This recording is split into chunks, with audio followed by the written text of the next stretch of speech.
NCERT science अड्डा में के यूट्यूब चैनल में मैं अजय कुमार आप सभी स्टूडेंट का स्वागत करता हूं।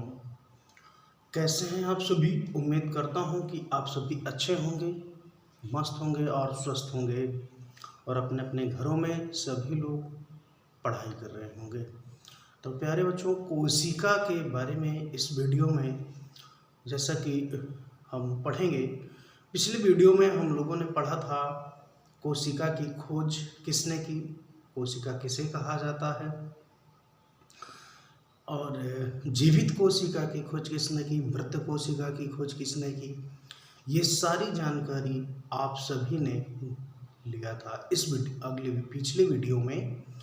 तो इस वीडियो में हम लोग नेक्स्ट पढ़ेंगे कि कोशिका क्या होती है। कोशिका, संसार की सबसे बड़ी कोशिका किसे कहा जाता है, संसार की सबसे छोटी कोशिका क्या होती है, मानव शरीर की सबसे बड़ी कोशिका क्या है और मानव शरीर की सबसे छोटी कोशिका क्या है।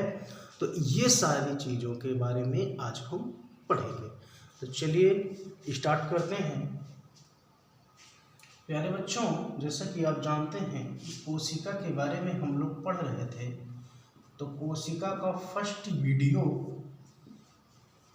आप लोगों ने पढ़ा था, यह सेकेंड क्लास होगी सेल की। तो जैसा कि अगर देखा जाए तो कोशिका के बारे में हमने बताया कि कोशिका जीव शरीर की क्रियात्मक व संरचनात्मक इकाई होती है। Cell is the basic unit of life. कोशिका की खोज रॉबर्ट हुक नामक वैज्ञानिक ने 1665 ईस्वी में स्वनिर्मित सूक्ष्मदर्शी के माध्यम से किया था। कार्क के सेक्शन में मधुमक्खी के छत्ते के समान देखा था। वो कैसी सेल थी? मृत सेल, मृत कोशिका या डेड सेल थी। तो जिसे खोजा था रॉबर्ट हुक नामक वैज्ञानिक ने। और लाइव सेल की बात की जाए तो live cell Antonie van Leeuwenhoek ने खोजा था और उन्होंने इस लाइव सेल को दो जगह खोजा था, एक प्लांट में, दूसरा एनिमल में। प्लांट में अगर पूछा जाए कि कहाँ पे खोजा था प्लांट में सेल को, लाइव सेल को, तो आप सभी बताएंगे कि प्याज की छिल्ली में। और एनिमल में पूछा जाए तो दांत के खुरचे हुए मैल में या बैक्टीरिया में। तो संसार की जो सबसे छोटी कोशिका होती है बैक्टीरिया, वो भी कौन सा bacteria? PPLO, polypleuropneumonia like organism. इस सेल को खोजा था एंटोनी वॉन लीवेनहॉक ने। तो यहाँ पे देखेंगे हम लोग कि संसार की सबसे बड़ी कोशिका क्या होती है। तो आप सभी लोग जानते होंगे कि संसार की फर्स्ट नंबर है संसार की सबसे बड़ी कोशिका, बताएंगे शुतुरमुर्ग का अंडा।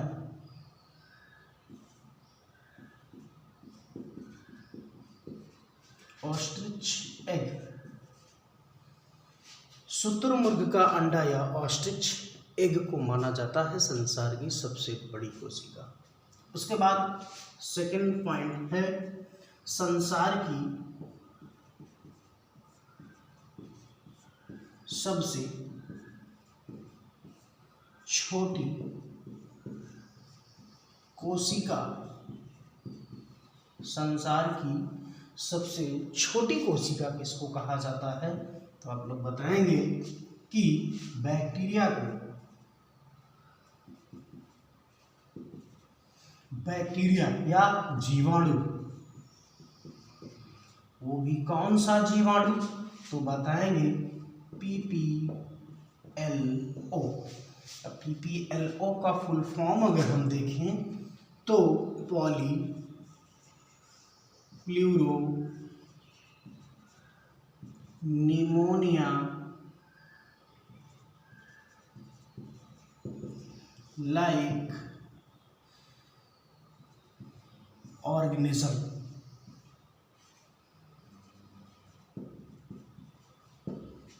Poly pleuro pneumonia like organism. ये संसार की सबसे छोटी सेल या कोशिका के नाम से जाना जाता है या इसको खोजा गया। अब बात आती है प्यारे बच्चों थर्ड पॉइंट की। तो तीसरे पॉइंट में हम कहें कि मानव शरीर की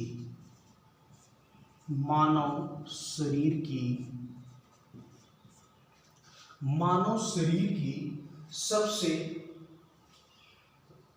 बड़ी कोशिका क्या होती है। मानव शरीर की सबसे बड़ी कोशिका, मानव शरीर की सबसे बड़ी कोशिका, तो बोलेंगे मादा अंडाणु, फीमेल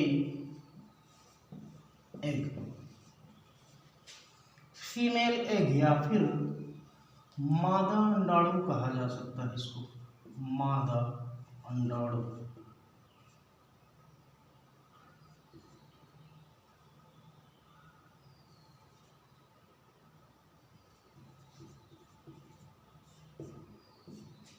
मादा।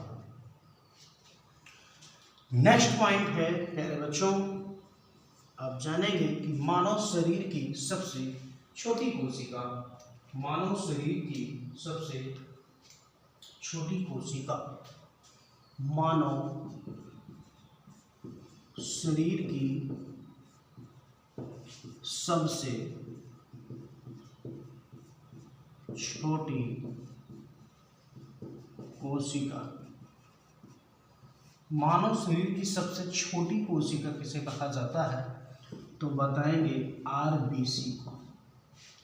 आरबीसी बोले तो red blood corpuscles, red blood corpuscles यानी कि लाल रुधिर कणिकाएं, लाल रुधिर कणिकाओं के नाम से जाना जाता है आरबीसी को। ये होती हैं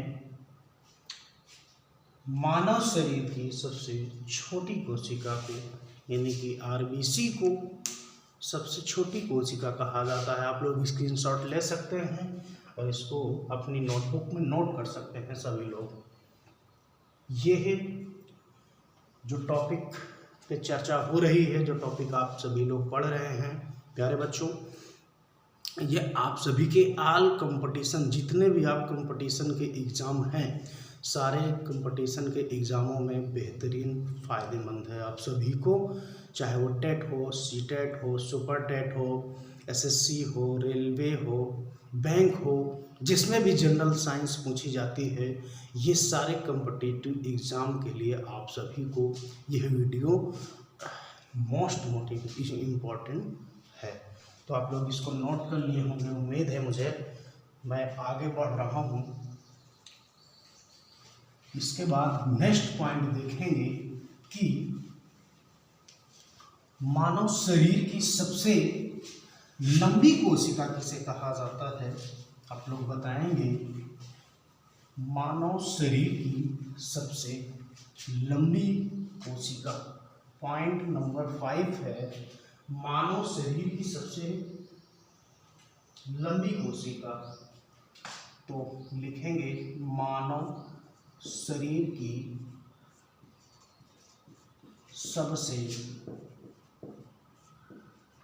लंबी कोशिका क्या होती है, तो बताएंगे तंत्रिका तंत्र।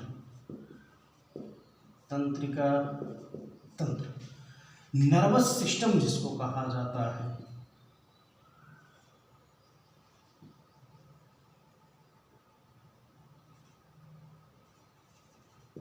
नर्वस सिस्टम, तंत्रिका तंत्र होती है मानव शरीर की सबसे लंबी कोशिका, तंत्रिका तंत्र होती है, नर्वस सिस्टम होता है तंत्रिका। नेक्स्ट पॉइंट है, नेक्स्ट पॉइंट में आप पढ़ेंगे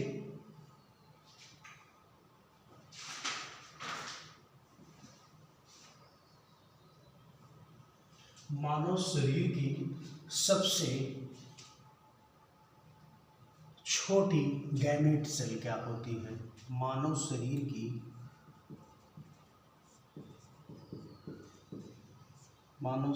की सबसे छोटी गैमेट सेल, गैमेट सेल प्रजनन कोशिका जिसको कहा जाता है, प्रजनन कोशिका। प्यारे बच्चों, उम्मीद है कि ये समझ आ रहा होगा। प्रजनन कोशिका, मानव शरीर की सबसे छोटी प्रजनन कोशिका अगर पूछा जाए तो आप सभी बताएंगे कि कहा जाता है मेल स्पर्म को। क्या कहा जाता है? मेल स्पर्म को कहा जाता है, या हिंदी में बोले तो नर शुक्राणु, नर शुक्राणु या मेल स्पर्म।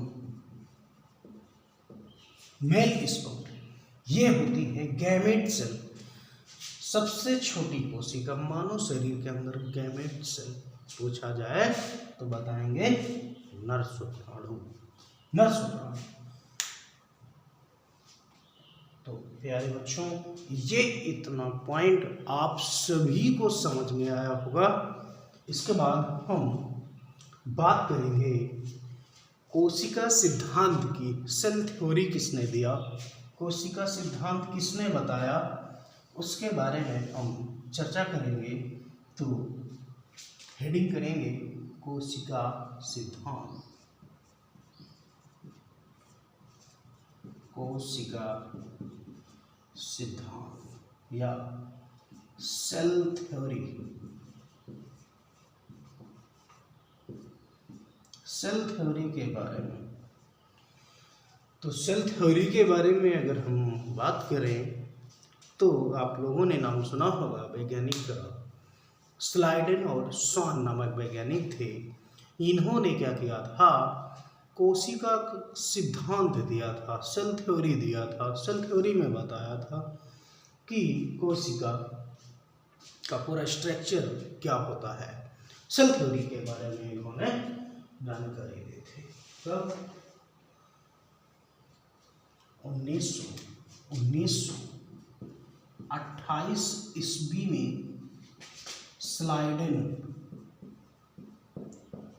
स्लाइडेन तथा स्वान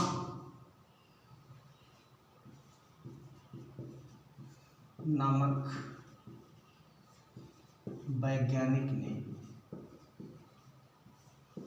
कोशिका सिद्धांत बताया।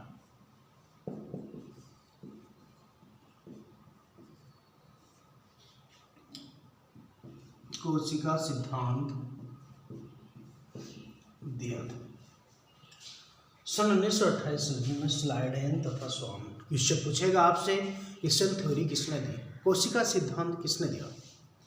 उसमें 4 ऑप्शन होंगे, जिस फर्स्ट ऑप्शन या किसी एक ऑप्शन में होगा स्लाइडेन तथा स्वान कहा, उसमें आप बताएंगे, टिक करेंगे कि स्लाइडेन तथा स्वान ने सेल थ्योरी दिया था, कोशिका सिद्धांत दिया था। और ज़्यादा इसके बारे में डिटेल नहीं पढ़ना है आपको, तो इसलिए केवल इतना ही जानना है। तो उम्मीद करता हूँ कि ये सब आपने ले लिया होगा स्क्रीनशॉट इसका। हम आगे बढ़ते हैं। इसके बाद हम पढ़ेंगे कोशिका के प्रकार। कोशिका कितने प्रकार की होती है उसके बारे में हम जानेंगे।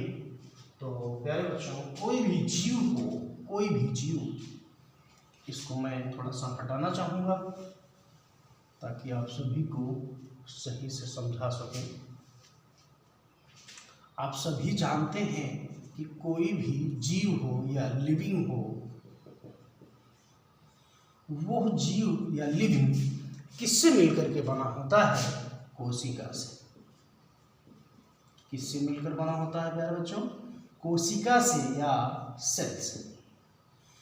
कोशिका या सेल से कोई भी जीव कोशिका या सेल से मिल करके बना होता है।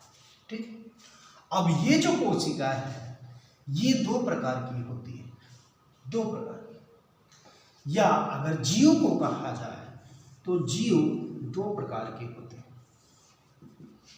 एक जंतु जिसे एनिमल कहा जाता है, जंतु या एनिमल। एक वनस्पति,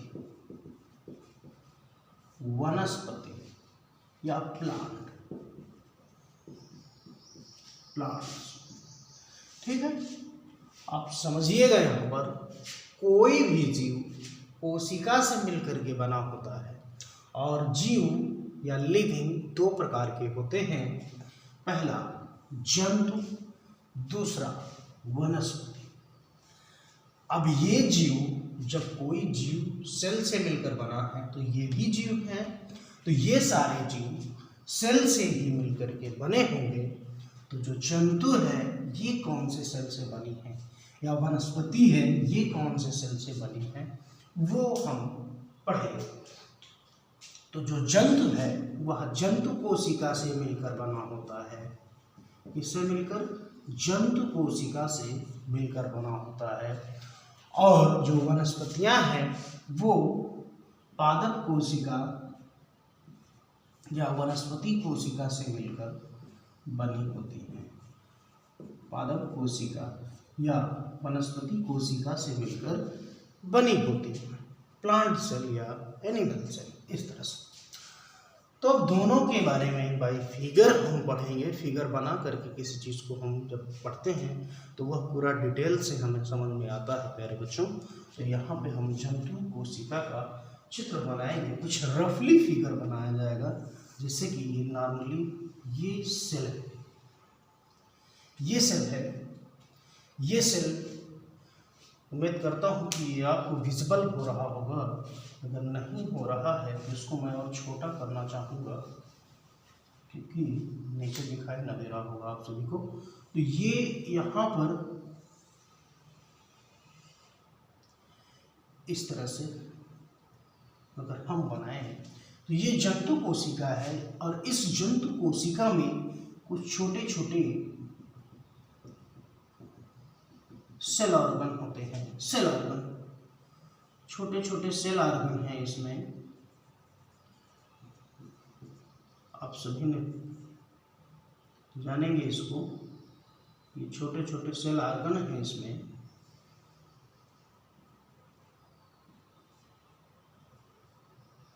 ये छोटे छोटे सभी इसमें रफली फिगर होगा।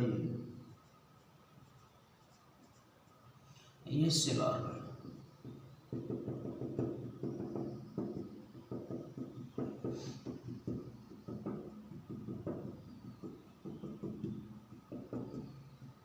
ये एनिमल सेल हो गई। रफली फिगर यहाँ पे देखें तो इसमें कई सारे, मान लीजिए इसको हम मान लें ये हो गया न्यूक्लियस, और ये गोल्जी, ये हो गया क्लोरोप्लास्ट, क्लोरोप्लास्ट हो गया, और ये हो गया गोल्जी बॉडी, गोल्जी बॉडी हो गया। ये माइटोकॉन्ड्रिया हो गया, है ना, माइटोकॉन्ड्रिया हो गया। एंडोप्लाज्मिक रेटिकुलम हो गई, अंतःपृथ्वी जालिका जिसको आप कहते हैं, ये हो गई। और इसे कहा जाता है सेल मेम्ब्रेन, सेल मेम्ब्रेन, कोशिका झिल्ली, कोशिका झिल्ली, सेल मेम्ब्रेन, ये सेल मेम्ब्रेन है या कोशिका झिल्ली है। इसके बाद अगर हम प्लांट सेल की बात करें तो प्यारे बच्चों, इन दोनों कोशिका के जो फिगर मैं ड्रा कर रहा हूँ, इस फिगर में आप सभी लोग डिफरेंस बताएंगे कि प्लांट सेल में क्या डिफरेंस है और एनिमल सेल में क्या डिफरेंस है। तो आप सभी को समझ में आ रहा होगा कि दोनों फिगर में क्या डिफरेंस दिखाई दे रहे हैं, उन डिफरेंस को देखना है और उनके बारे में हमें पढ़ना है, अध्ययन करना है डिटेल्स। यहाँ पे क्लोरोप्लास्ट नहीं होगा क्योंकि एनिमल सेल में क्लोरोप्लास्ट एब्सेंट होता है। कुछ ऐसे एनिमल हैं जो सजीव व निर्जीव के बीच की कनेक्टिंग लिंक कहलाते हैं या कड़ी कहे जाते हैं, उनमें होता है क्लोरोप्लास्ट, जैसे यूग्लिया। तो यहाँ पे इसे भी हम उसी प्रकार ड्रा करेंगे। आप सभी देखेंगे यहाँ पर और साथ साथ फिगर को बनाएंगे भी ताकि आप सभी को समझ में आए।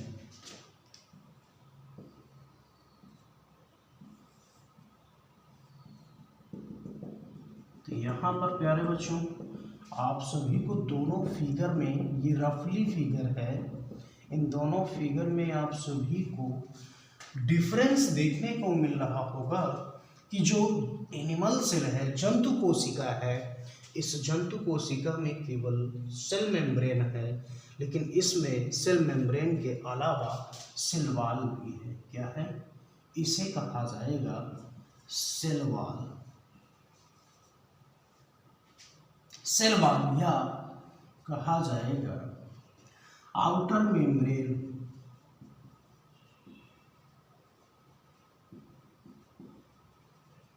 आउटर मेम्ब्रेन, और ये कहलाएगी सेल मेम्ब्रेन। सेल मेम्ब्रेन कहलाएगी। ये सेल वॉल हुई, ये सेल मेम्ब्रेन हुई, ठीक है। और ये हुआ chloroplast, Golgi body, mitochondria, nucleus और एंडोप्लाज्मिक रेटिकुलम, और यहाँ पर ये हो जाएगा लाइसोसोम। लाइसोसोम ये हो जाएगा एंडोप्लाज्मिक रेटिकुलम। तो इस तरह से कई सारे ऑर्गन्स इसमें हो जाएंगे। तो यहाँ पर अब ये सारे ऑर्गनों के बारे में हम पूरा डिटेल से पढ़ेंगे प्यारे बच्चों, क्योंकि यहाँ पे नीचे आ नहीं पाएगा।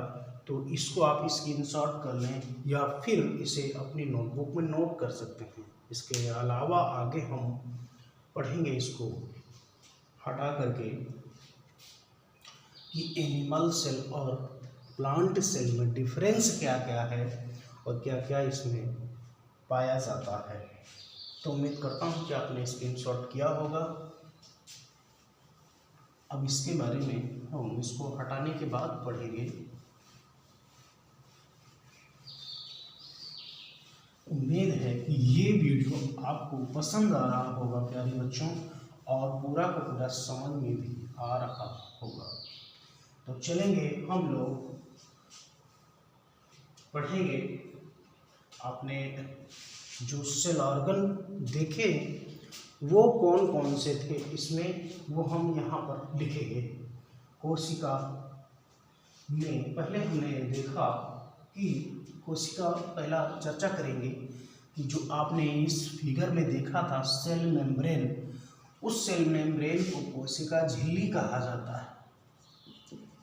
कोशिका झिल्ली, कोशिका झिल्ली या सेल मेम्ब्रेन, सेल मेम्ब्रेन या कोशिका झिल्ली। कोशिका झिल्ली क्या होती है, किसकी बनी होती है, ये सारी चीजें हम पढ़ेंगे। तो यह पादप कोशिका झिल्ली के बारे में अगर हम बात करें, कोशिका झिल्ली के बारे में अगर हम कहें तो आप लोग बताएं यह पादप तथा जंतु दोनों में पाई जाती है। कोशिका झिल्ली क्या था, ये जो फिगर आपने देखा था ये वाला, तो ये इसमें जो इधर था ये सेल मेम्ब्रेन थी। एनिमल वाले में सेल मेम्ब्रेन और इसमें ये वाली थी सेल मेम्ब्रेन। ठीक है, तो हम इसके बारे में जानेंगे। यह क्या होती है, यह पहला पॉइंट इसमें, यह पादप तथा जंतु एनिमल दोनों में पाई जाती है, दोनों में पाई जाती है। ठीक है, सेकेंड पॉइंट में अगर हम देखेंगे कि यह बनी किसकी होती है, तो आप सभी बताएंगे कि यह फास्फोलिपिड की बनी होती है। किसकी बनी होती है, यह फास्फोलिपिड, यह फास्फोलिपिड की बनी होती है, फास्फोलिपिड की बनी होती है। थर्ड पॉइंट है इसके बारे में कि यह अर्धपारगम्य होती है। क्या होती है, यह अर्धपारगम्य होती है, अर्धपारगम्य होती है। इसका साइज क्या होता है प्यारे बच्चों, मोस्ट इम्पॉर्टेंट है आप सभी के एग्जाम के पॉइंट ऑफ व्यू से। आप लोग देखेंगे इसे, इसकी मोटाई 75 एंगस्ट्रॉम, इसकी मोटाई 75 एंगस्ट्रॉम, 7.5 नैनोमीटर, 7.5 नैनोमीटर या फिर 0.007, कितना हो जाएगा, 0.007 माइक्रोमीटर होती है, माइक्रोमीटर होती है। इस तरह से इसकी साइज हो सकता है, आपको ऑप्शन में दे देगा। एंगस्ट्रॉम में यूनिट पूछता है तो 75 एंगस्ट्रॉम बताएंगे, और नैनोमीटर में पूछता है तो 7.5 नैनोमीटर बताएंगे, और अगर माइक्रोमीटर में पूछता है तो आप लोग बताएंगे 0.007 मिलीमाइक्रोन में इसकी मोटाई इतनी होती है। तो प्यारे बच्चों, इस वीडियो में बस यहीं तक। उम्मीद करता हूं कि आप सभी को ये समझ आया होगा। उसके बाद इसका थर्ड पार्ट जब लेकर के हम आएंगे तो इसमें सेल के जितने भी ऑर्गन हैं, कोशिका के जितने भी अंग हैं, उनके कार्य, उनके फंक्शन पूरा विधिवत उसको हम पढ़ेंगे, डिटेल से बाय फिगर जानेंगे। तो ये वीडियो आपको पसंद आया होगा। यदि आप सभी को ये वीडियो पसंद आता है तो हमारे चैनल को लाइक करें, सब्सक्राइब करें और अपने सभी मित्रों को ज़्यादा से ज़्यादा जोड़ें और शेयर करें ताकि हमारा हौसला बढ़े। प्यारे बच्चों, बहुत बहुत धन्यवाद।